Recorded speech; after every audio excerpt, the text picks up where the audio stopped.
नमस्कार, सुप्रभात। मैं हूं साइमा खान। सबसे पहले नजर डाल लेते हैं हेडलाइंस पर।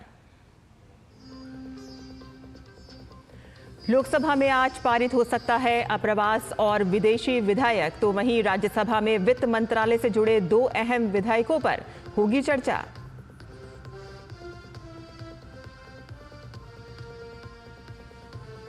दिल्ली में जुटे बिहार एनडीए के नेता, बीजेपी अध्यक्ष जेपी नड्डा की मौजूदगी में हुई चुनावी रणनीति पर चर्चा। बिहार में 225 सीट जीतने का दावा।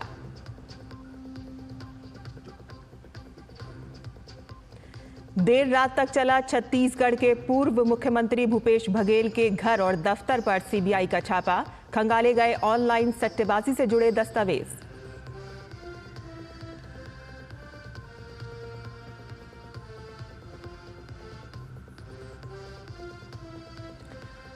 अमेरिका में 2 अप्रैल से विदेशी कारों के आयात पर 25% टैरिफ की घोषणा। ऑटो सेक्टर में गिरावट। ट्रंप ने कहा कि घरेलू विनिर्माण को मिलेगा बढ़ावा।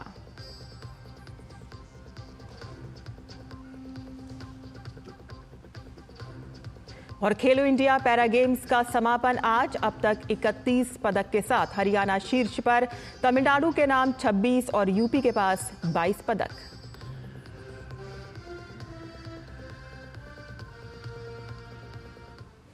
और अब समाचार विस्तार से।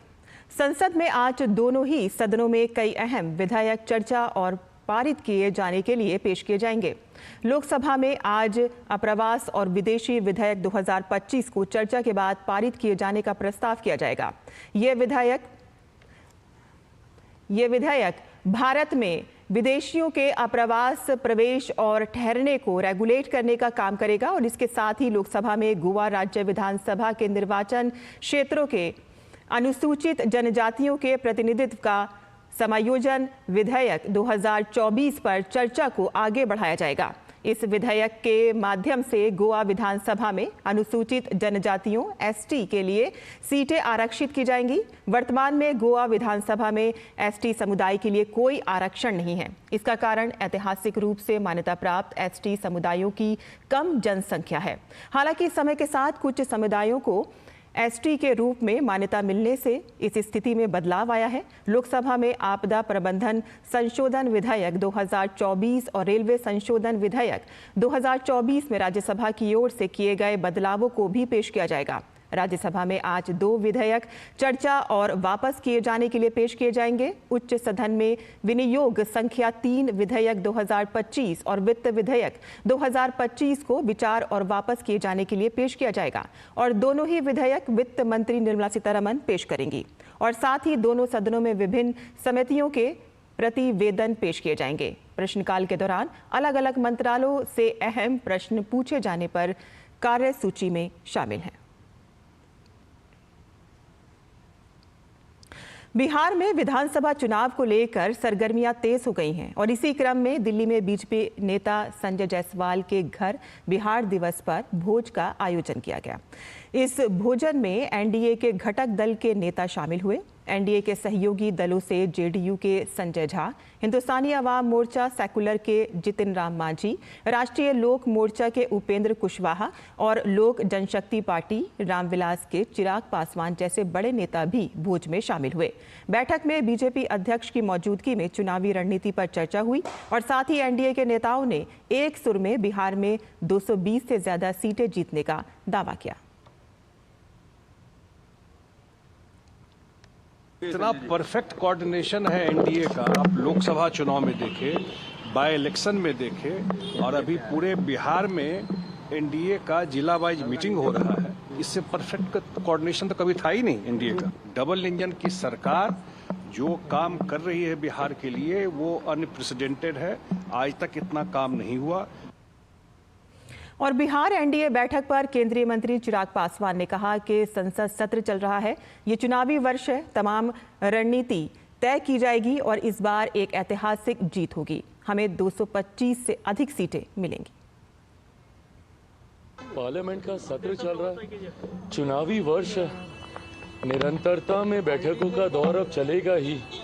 उस क्रम में आज सब लोग एक साथ बैठ के आने वाले समय को लेकर, चुनाव को लेकर सरसरी तरीके से चर्चाओं की शुरुआत की जाएगी। वहीं केंद्रीय मंत्री जितिन राम मांझी ने बिहार एनडीए बैठक पर कहा कि हम बिहार का चुनाव जीतेंगे और एनडीए वहां 225 सीटें लेकर आएगी। बिहार में जीतेंगे आप लोग? एकदम जीतेंगे, एनडीए वहां 225 सीट लेके आएगी।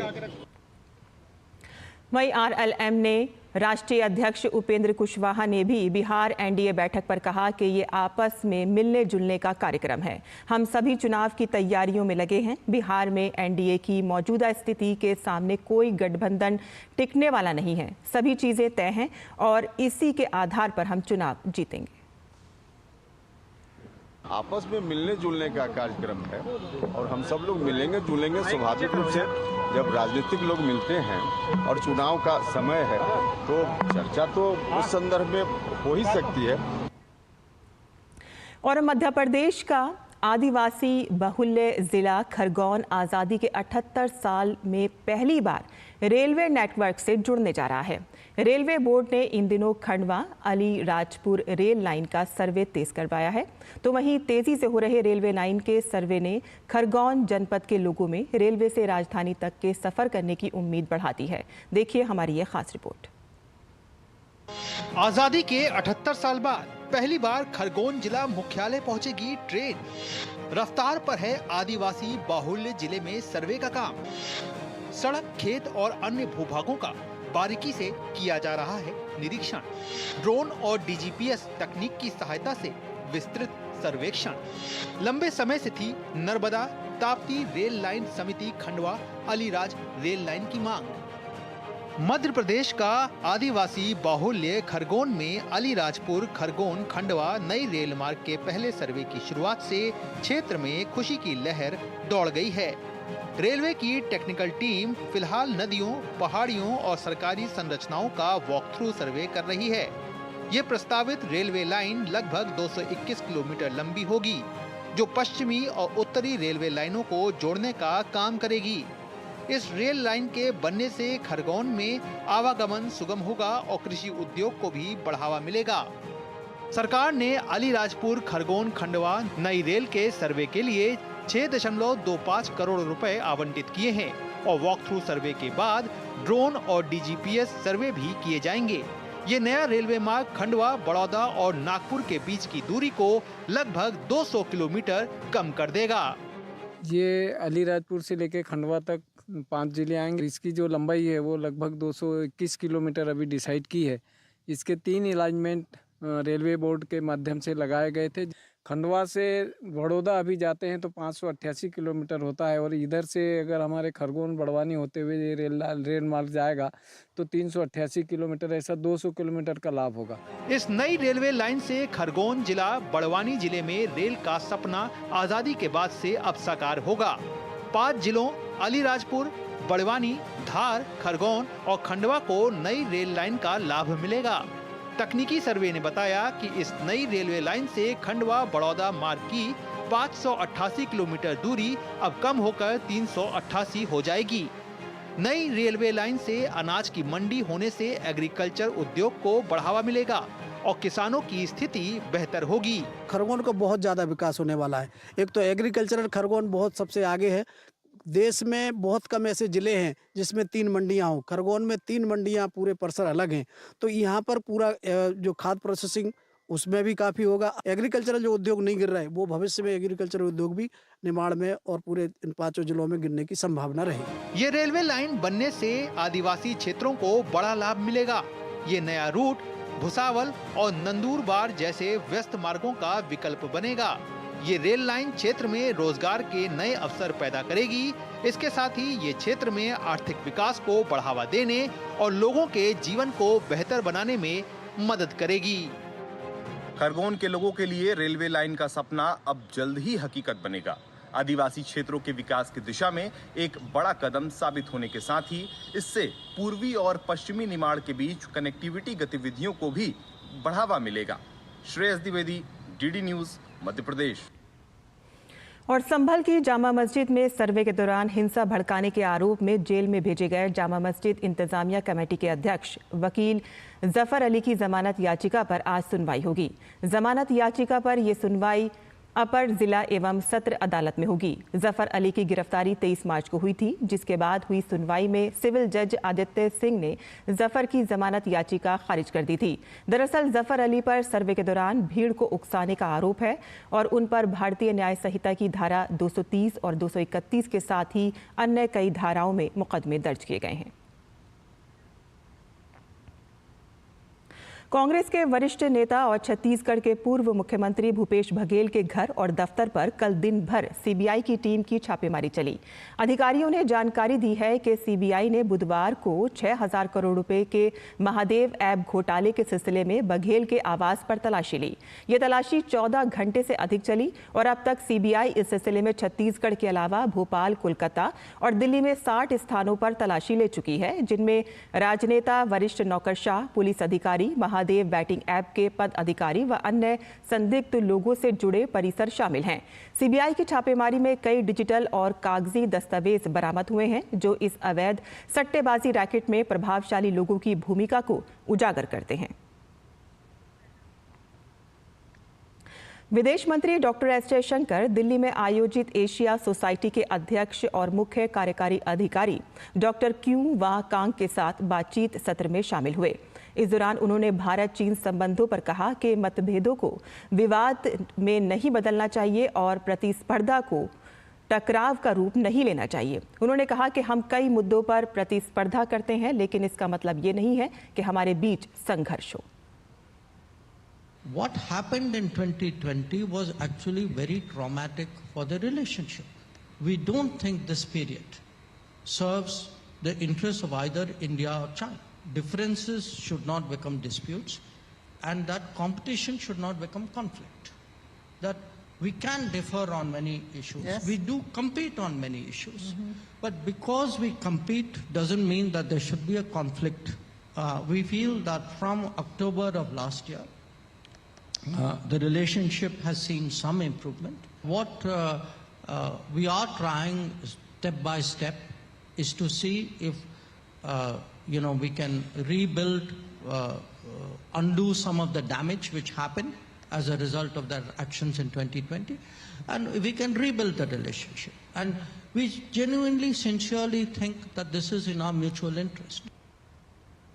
और इसके साथ वार्ता के दौरान विदेश मंत्री एस जयशंकर ने भारत अमेरिका संबंधों को लेकर कहा कि प्रधानमंत्री नरेंद्र मोदी की वॉशिंगटन यात्रा के दौरान राष्ट्रपति डोनाल्ड ट्रंप के साथ हुई चर्चाओं से कई सकारात्मक बदलाव देखने को मिले हैं, जो भारत के हित में हैं। We saw a president who clearly had an interest in ensuring that energy availability was more. Energy flows were more diverse, that countries like India could have more choice than we currently do. For a country like India, predictable energy environment is something which is crucial. On trade, we had a very open discussion, not a free trade agreement, but a bilateral trade agreement by fall this year. And that is what is currently under discussion. So there's a very active and intense trade discussion going on at this point of time. और आज विश्व रंगमंच दिवस है। इस दिन को दुनिया भर के रंगकर्मी पूरी धूमधाम से मनाते हैं। इंटरनेशनल थिएटर इंस्टीट्यूट की पहल पर शुरू हुई इस दिवस ने थिएटर के विकास में अहम भूमिका निभाई है। हालांकि OTT के आने के बाद रंगमंच में कई तरह के बदलाव भी दर्ज किए गए हैं। विश्व रंगमंच पर देखिए DD न्यूज़ की हमारी ये विशेष रिपोर्ट। न तज्ज्ञानां न तत्शिल्प न सा विद्या न सा कला नासो योगो न तत्कर्म नाट्यस्मिन् येन दृश्यते। आसान शब्दों में कहें तो दुनिया में ऐसा कोई भी ज्ञान, शिल्प, विद्या, कला, योग या फिर कर्म नहीं जो नाट्य में दिखाई न देता हो। हालांकि जब पूरी दुनिया धूमधाम से 63वां विश्व रंगमंच दिवस मना रही है, तब रंगमंच के सामने सबसे बड़ी चुनौती अपनी प्रासंगिकता को बनाए रखने की है। डिजिटल युग के इस दौर में जहां घर बैठे लोग फिल्मों और वेब सीरीज का आनंद ले रहे हैं, वहीं दर्शकों की बदलती प्राथमिकता और टेक्नोलॉजी के प्रभाव ने थिएटर के सामने कई नई चुनौतियां खड़ी की हैं। चाहे हम लाख डिजिटल हो जाएं, जो ह्यूमन कनेक्शन है, साक्षात बातचीत करने का, साक्षात परफॉर्म करने का और परफॉर्मेंस देखने का, वो कभी पुराना नहीं होगा। दुनिया में रंगकर्म को बढ़ावा देने के लिए 27 मार्च 1961 को इंटरनेशनल थिएटर इंस्टीट्यूट द्वारा विश्व रंगमंच दिवस मनाने की शुरुआत की गई। साल 1962 में विश्व रंगमंच दिवस की पहली वर्षगांठ पर मशहूर नाटककार जीन कोकट्यू के संदेश ने थिएटर के लिए एक नया सबेरा लेकर आया। कोकट्यू के संदेश को 50 से अधिक भाषाओं में अनुवाद किया गया और सैकड़ों पत्रिकाओं में प्रकाशित किया गया, जिसके बाद नाट्य प्रदर्शनी में अप्रत्याशित वृद्धि दर्ज की गई। वहीं इस वर्ष ग्रीक नाटककार थियोडोरोस टेर्जोपोलोस ने विश्व रंगमंच दिवस पर सामाजिक चेतना और एकता को बढ़ावा देने में थिएटर की भूमिका पर जोर दिया है। लाइव एक्टर्स को अपने आंखों के सामने हंसते रोते हुए, कहानी को आगे बढ़ाते हुए और रस को बांटते हुए देखना पसंद करते हैं। वो आते रहे हैं, आते रहेंगे, जिस वजह से रंगकर्म, रंगमंच जीवित था और जीवित रहेगा। भरत मुनि के समुद्र मंथन से लेकर भिखारी ठाकुर के विदेशिया तक भारत की नाट्य विरासत 2000 साल से भी अधिक पुरानी है। नाट्य शास्त्र की रचना के बाद कालिदास, भवभूति और शूद्रक जैसे नाटककारों ने इस कला को नई ऊंचाइयों तक पहुंचाने में अहम भूमिका निभाई। चेखव की चेरी का बागीचा हो, शेक्सपियर की ओथेलो या फिर हबीब तनवीर की चरणदास चोर, दुनिया का हर एक रंगमंच सामाजिक बदलाव का साक्षी रहा है। जो OTT है उसे जो कच्चा माल जो प्रोवाइड कर रहा है वो सबसे ज़्यादा हम प्रोवाइड कर रहे हैं, थिएटर वाले प्रोवाइड कर, थिएटर इंस्टीट्यूशंस, थिएटर ग्रुप्स वो प्रोवाइड कर रहा है। तो आगे भी जितना भी रेवोल्यूशन आएगा परफॉर्मेंस के तौर पे या फिर जितना भी डिजिटल मीडिया, फिल्म है, उसमें थिएटर हमेशा रहेगा। अर्धचंद्रकार वाले पथरीले सतह से शुरू होकर प्रोसेनियम थिएटर तक रंगमंच ने सभ्यता के साथ साथ खुद को भी बदला है। रेडियो, टेलीविजन और फिर इंटरनेट। पिछले कुछ दशकों में रंगमंच ने तकनीक के भी कई रंग देखे हैं। हालांकि रंगमंच की असली शक्ति हमेशा से उसके जीवंत अनुभव में रही है। भरत मुनि ने भी नाट्य शास्त्र में कहा है, नाटक केवल मनोरंजन नहीं, जीवन का रूपांतरण है। अभिनेता टेरेंस मान के अनुसार फिल्में आपको प्रसिद्ध बनाती हैं, टेलीविजन आपको अमीर बनाता है, लेकिन रंगमंच आपको एक बेहतर इंसान बनने में मदद करता है। OTT के दौर में भी रंगमंच के प्रति लोगों के आकर्षण से साफ है कि लोगों के लिए रंगमंच महज मनोरंजन का जरिया नहीं, बल्कि जीवन शैली का एक अभिन्न हिस्सा है, जिसे वे बेहद गंभीरता से आत्मसात करते हैं। दिल्ली से कैमरा पर्सन अरमान खान के साथ मैं सचिन मिश्रा, DD न्यूज़। और झारखंड के साहिबगंज जिले में आदिम जनजाति बहुल पहाड़िया गांव में एक सप्ताह के भीतर फाल्सीपेरम मलेरिया से 6 बच्चों की मौत हो गई है। वहीं कई बच्चों का सदर अस्पताल में इलाज चल रहा है। इस मामले को लेकर जहां एक और राज्य की स्वास्थ्य सुविधाओं पर सवाल खड़े हो रहे हैं, तो वहीं दूसरी ओर मुख्यमंत्री के निर्वाचन क्षेत्र में जिले में ऐसी घटना पर भाजपा सरकार को स्वास्थ्य के मुद्दे पर विफल बता रही है।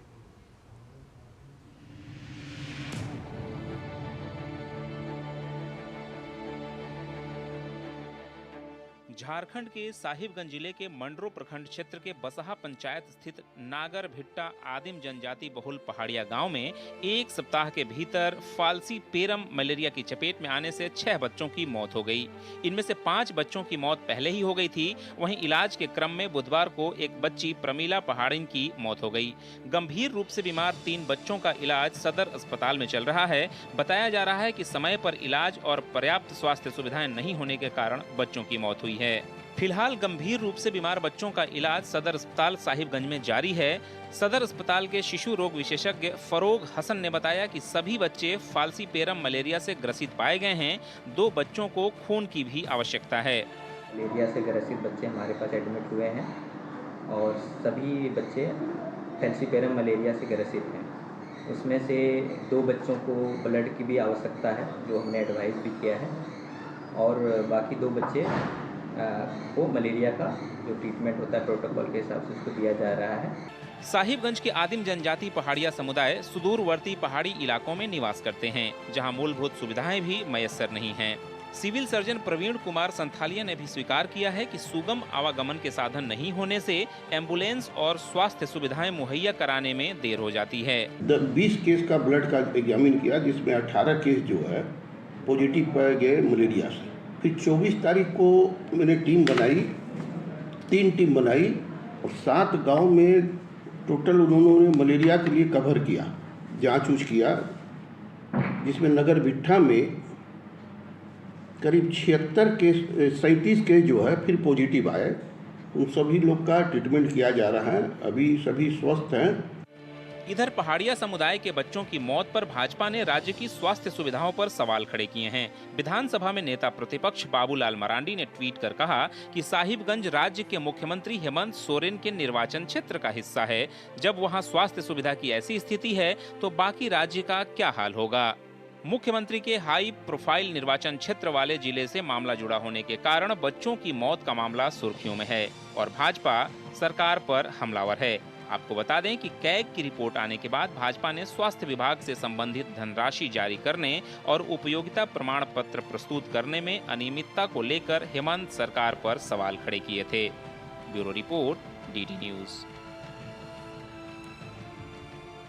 और पर्यटन को बढ़ावा देने के लिए दिल्ली में एक बड़े कार्यक्रम का आयोजन किया गया। Federation of hotel and restaurant association of India और पीएचडी चैम्बर ऑफ कॉमर्स ने इसका आयोजन किया। दूसरे टूरिज्म सस्टेनेबिलिटी समिट का केंद्रीय पर्यटन मंत्री गजेंद्र सिंह शेखावत ने इसका उद्घाटन किया। देखिए हमारी ये खास रिपोर्ट। पर्यटन उद्योग से जुड़े देश विदेश के बड़े पेशेवर और उद्योग प्रतिनिधि जुटे। Federation of hotel and restaurant association of India और पीएचडी चैम्बर ऑफ कॉमर्स ने नई दिल्ली में दूसरे टूरिज्म सस्टेनेबिलिटी समिट 2025 का आयोजन किया। केंद्रीय मंत्री गजेंद्र सिंह शेखावत ने इसका उद्घाटन किया। इस दौरान उन्होंने पीएचडी सीसीआई, एफएचआरएआई नॉलेज बुक और जीआरटी होटल्स सस्टेनेबिलिटी प्रैक्टिसेस पुस्तक का लोकार्पण किया। उन्होंने कहा कि भारत की अर्थव्यवस्था के साथ ही पर्यटन क्षेत्र भी दोगुनी रफ्तार से आगे बढ़ रहा है, लेकिन इस रफ्तार के बीच पर्यावरण संरक्षण भी सभी की सामूहिक जिम्मेदारी है। Each and every stakeholder and part and parcel जब तक उसकी रिस्पॉन्सिबिलिटी नहीं लेगा तब तक हम इस इतनी बड़ी चुनौती का समाधान नहीं कर पाएंगे। और मुझे बहुत प्रसन्नता है कि इंडस्ट्री लीडरशिप लेकर के अपना रोल निभाने के लिए उसमें इस तरह के समसामयिक कंटेम्पररी सब्जेक्ट्स पर बातचीत करना शुरू करते, चिंता करते, विचार करते। एफएचआरएआई के अध्यक्ष के श्याम जाजू ने कहा कि संरक्षित पर्यावरण से ही पर्यटन विकास संभव है, इसलिए सतत पर्यावरण के लिए प्रयास होना लाजमी है। वहीं पीएचडी चैम्बर ऑफ कॉमर्स के अध्यक्ष हेमंत जैन ने कहा कि विकसित भारत बनाने के लिए सतत पर्यावरण समय की मांग है। Today, among the Fortune 500 companies which you talk about today, at least 400 of them are only buying sustainable products. So today, if we don't make our restaurants, our hotels more sustainable, a lot of these companies will not be coming there. So we'll be losing the market out. So sustainability is a need as a human being, but it's also a need for us, for the business to continue. अपनी समृद्ध विरासत, सांस्कृतिक विविधता और संभावनाओं से भरा भारत का पर्यटन उद्योग वैश्विक पसंदीदा जगह के रूप में उभर रहा है। 2047 तक 100 मिलियन आवक पर्यटकों का लक्ष्य बनाया गया है। डब्ल्यूसीसी का अनुमान है कि इस क्षेत्र का सकल घरेलू उत्पाद का योगदान 2034 तक संभावित रूप से 43.25 ट्रिलियन रुपए तक पहुंच जाएगा, जिससे लगभग 63 मिलियन नौकरियां सृजित होंगी। Doctor Chandrashekhar, DD news. और उत्तराखंड पर्यटन विकास बोर्ड यूटीडीबी ने भारत की सबसे महत्वपूर्ण तीर्थ यात्राओं में से एक चारधाम और हेमकुंड साहिब यात्रा के लिए आधार प्रमाणीकरण और ई-केवाईसी की शुरुआत की है। यात्रा के लिए पंजीकरण 20 मार्च 2025 से शुरू हुआ था और अब तक 7.5 लाख से अधिक श्रद्धालु आधार आधारित ऑनलाइन पंजीकरण सुविधा का लाभ उठा चुके हैं और इसका उद्देश्य पंजीकरण प्रक्रिया को सुव्यवस्थित करना, समय बचाना और श्रद्धालुओं के अनुभव को बेहतर बनाना है।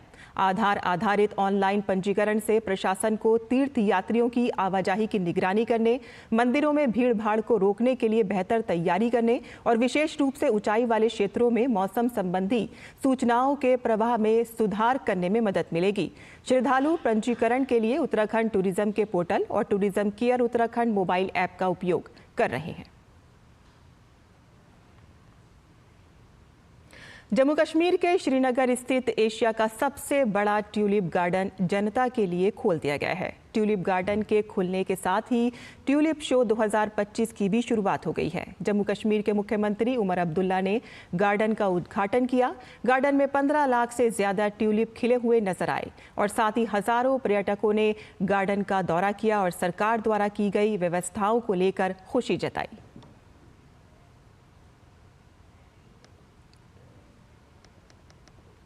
टूलिप गार्डन आने के बाद मुझे मिला है फ्लावर देखने को मिला है, और सबसे ज्यादा मुझे ये ऑरेंज कलर का फ्लावर माइंड ब्लोइंग लगा। इसके बाद जो वाटरफॉल्स वाला मुझे बहुत ही पसंद है, लेकिन हाँ कुछ मतलब फ्लावर्स अभी तक नहीं आए, लेकिन बोलते हैं ना नसीब अच्छा है तो मिल जाते हैं, तो आज नसीब अच्छा है तो फ्लावर दिखने को मिल गया। हम लोग काफी जगह हर साल घूमते रहते हैं, पर कश्मीर आना, उसमें यहाँ ट्यूलिप गार्डन आना, ये अपने आप में एक बेहतरीन अनुभव है। ये अविस्मरणीय जिसको बोलते हैं एक्सपीरियंस है, लाइफ टाइम एक्सपीरियंस है। आप लाइफ में कभी भी आंखें बंद कर लो, ये पूरे चित्र, ये पूरे गार्डन के फूल आपके आंखों में आप घूमते रहेंगे, ये पूरी जिंदगी भर ताउम्र आपके मेमोरी में रहेंगे। पूरा टूलिप गार्डन प्लस कश्मीर एक हेवन है, इसके जैसी ब्यूटी और कहीं मैंने देखी नहीं है। इंडिया में बहुत जगह घूमे हैं, बहुत जगह गए हैं, बट कश्मीर जगह डेफिनेटली ये तो हम शब्दों में बयान नहीं कर सकते, इतना सुंदर है। और इसी के साथ ही हमारा बुलेटिन यहीं खत्म होता है। आगे आप देख सकते हैं नया सवेरा। हमें दीजिए इजाजत। नमस्कार।